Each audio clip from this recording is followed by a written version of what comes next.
So far, we've talked about the standard normal distribution and its applications in section 6.1 and 6.2.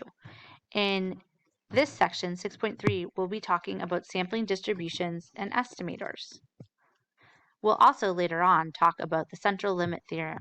We do not discuss assessing abnormality or normal as approximation to the binomial in this course. So what do we want to know? Let's look at our key concepts. To understand the concept of a sampling distribution of a statistics, which is the distribution of all values of that statistic when all possible samples of the same size are taken from the same population. Instead of working with values from the original population, we're going to focus on the values of statistics. Specifically, we're going to talk about sample proportions or sample means, and we'll also talk about variance that are obtained from the population. We also want to be able to see that some statistics are better than others for estimating population parameters. So we're going to talk about biased estimators and unbiased estimators in this section.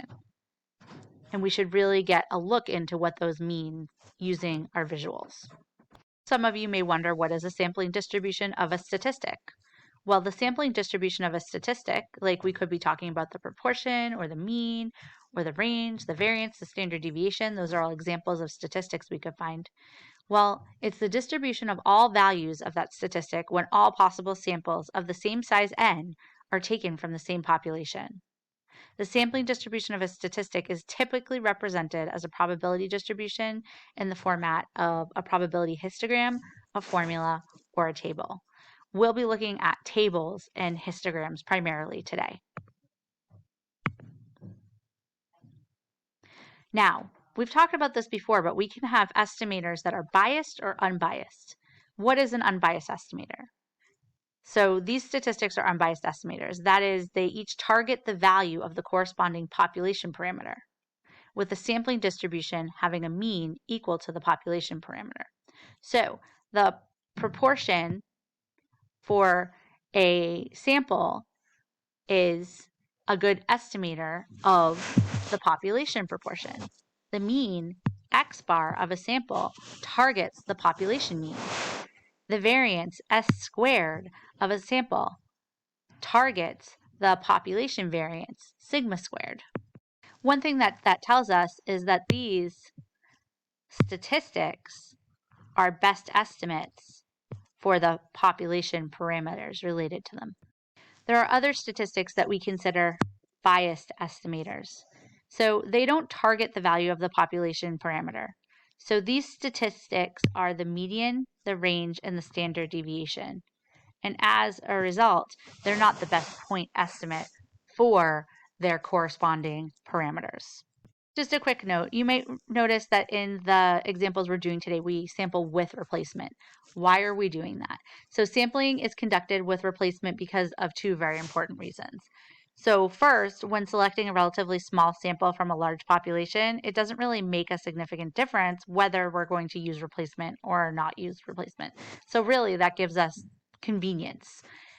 And secondly, sampling with replacement results in independent events that are unaffected by previous outcomes, and independent events are easier to analyze and result in simpler calculations and formulas. So both of these factors really simplify the process for us, and that's why we're sampling with replacement today. The first statistic that we're going to look at the sampling distribution for is the sampling distribution of a sample proportion. And for each of the statistics that we look at today, we're going to look at some definitions, a general example and graphic, and then we'll look at a specific example. So first, we have the sampling distribution of the sample proportion is the distribution of sample proportions, and the variable for that is p with a hat over it, p hat, with all samples having the same sample size n taken from the same population. The sampling distribution of the sample proportion is typically represented with a probability distribution in the format of a histogram, a formula, or a table. We have a lot of really similar notations that we'll be using here, so it's important that you pay attention. P, lowercase p, is for the population proportion. P hat is for the sample proportion. So P with that little upside down V over it is referring to a sample. So when symbols are used above a letter, such as X bar or P hat, they usually represent statistics, meaning that they go with samples. not parameters. For parameters, generally we'll see just the letter by itself, or we'll see a Greek letter, or we'll see a capital letter. But for population proportion, we have a lowercase p. Here's a general example for the behavior of sampling proportions. So you'll have a sample proportion, you'll randomly select n values and find the proportion p hat for each sample. That could be flipping a coin 5 times and the proportion of heads you get. So I flip the coin 5 times, and then the first time I get 3 out of 5. 3 out of 5 are heads, or 0.6.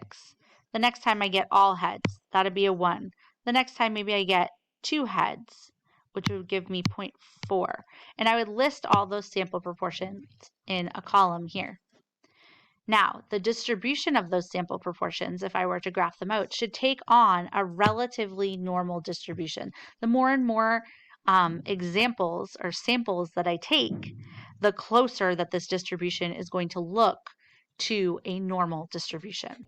So as a summary, we can say the distribution of sample proportions tends to approximate the normal distribution, and the sample proportions target the value of the population proportion in the sense that the mean of all the sample proportions is equal to the population proportion. What does that mean?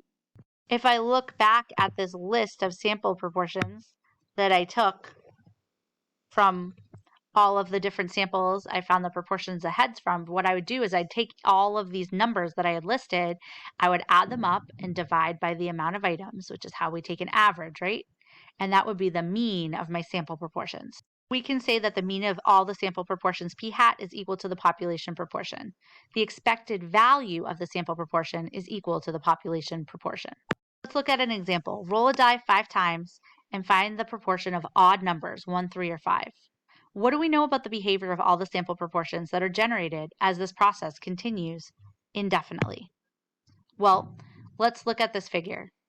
So this is what happens when you roll a die 5 times and you find the proportion of odd numbers.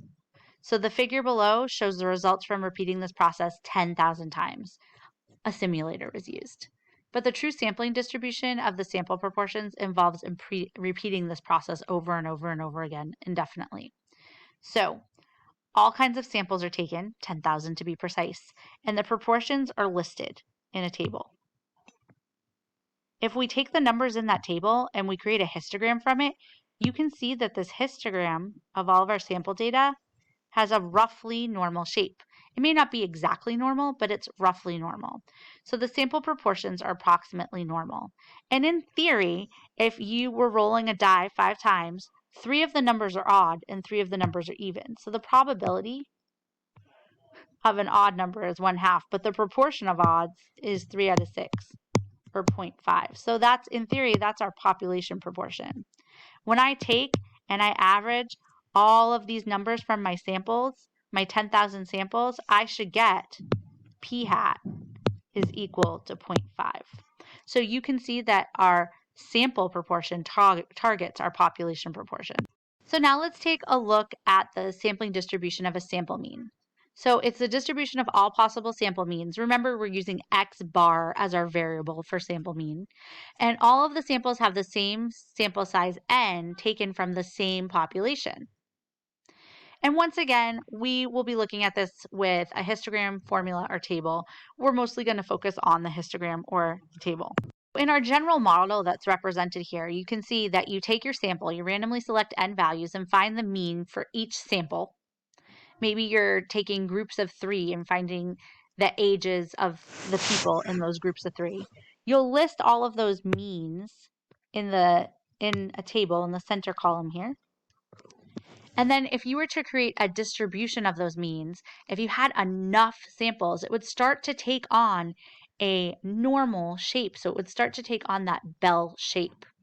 And if you took all these means here, all the numbers you had in your list, and added them up and divided by the number of items in the list, remember that's how we find an average, that mean or average would be equal to the population mean. Or it would at least approach the population mean as you take more and more samples. So because of this, we can say that the mean of the sample means targets the population mean. Here are characteristics in summary. The distribution of the sample means tends to be a normal distribution. It has that bell shape. and the sample means target the value of the population mean. So that means the mean of the sample means is the population mean. The expected value of the sample means is equal to the population mean. Let's take a look at an example. So we're going to go back to our rolling of the die 5 times. So let's say we roll a die 5 times, and this time we're just going to collect our 5 numbers and find the mean of those 5 numbers. And we're going to repeat that process indefinitely. So for example, maybe for one of our samples, we get the numbers 1, 2, 4, 2, and on the last roll, we'll get a 3. So what I would do is I'd add those numbers up. And since there were 5 rolls, I would divide by 5. And let's see here, we have 3 and 4 is 7, 8, 9, 10, 11, 12. So we'll have 12 over 5, or 2.4. So in my list of sample means, I would write 2.4. And then I'd repeat that process indefinitely. You can see here I'm going to come up with a list of sample means. And when this process was repeated 10,000 times, there was a histogram. And you can see here that the histogram of sample means is roughly normal. It has that bell-shaped.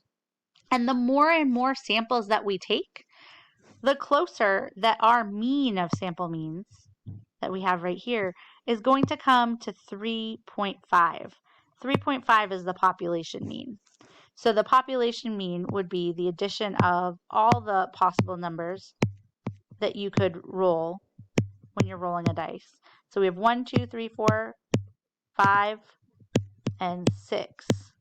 And we would end up dividing that by 6. When we do that, we'll get 3.5. So because the values of 1 through 6 are all equally likely, when we add them up and divide by 6, we get a population mean of 3.5. The 10,000 sample means included in the figure would also have a mean of 3.5. If the process is continued indefinitely, the mean of the sample means will be 3.5.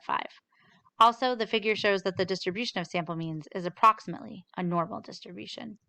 The last statistic we'll look at today is the variance. So the sampling distribution of a sample variance is the distribution of the sample variances with all samples having the same sample size n taken from the population. And once again, we'll look at these mostly using a table and a histogram, though it can be looked at with a formula. And remember, for a sample, we're using S squared. Now we'll have to find the variance and standard deviation for populations. So here's just a reminder of the formulas for those, but we can also type them into a list in our calculator and use 1var_stat to find our standard deviation and then square those values to get the variance. There's a slight difference with the variance ones. So see, we take our sample sizes, our samples, and we find the variance for each sample that we have, right? But then when we plot it, you can see that this distribution doesn't take on a normal shape. It's actually skewed to the right. Our summary of characteristics for behavior of sample variances is as follows.